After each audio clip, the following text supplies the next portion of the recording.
মাহফিলে রাজনৈতিক আলাপ হুজুর করতে পারবেন, অন্যরা পারবে, এটাই তো চলছে দেশে। এখন দেখা যাচ্ছে ভালো কথা, মাহফিলে বলতে পারবে না, ঝামেলা, ফেসবুকে বললেও ঝামেলা, জেল হয়ে যাবে, জেল। আর অনেক শব্দতে এমন, এই যে মাওলানা মামুনুল হক হাফিজাহুল্লাহ গতদিন মনে হয় বয়ান করে গেলেন এখানে বাদ মাগরিব, ওনার বয়ানের খালি লাইভটা দিয়ে দেখেন অনেকের আইডি চালদের দেশে চলে যাবে।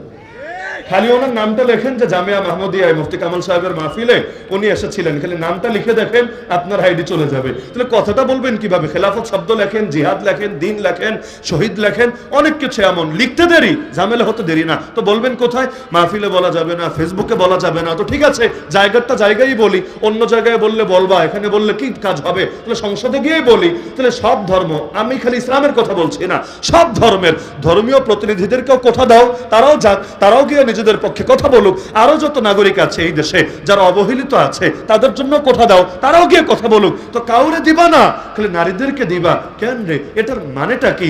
কি আজীব গল্প শোনায়, নারীর ক্ষমতা, নারী উন্নয়ন। আরে টাকা মানি উন্নয়ন, টাকা মানি এগিয়ে যাওয়া।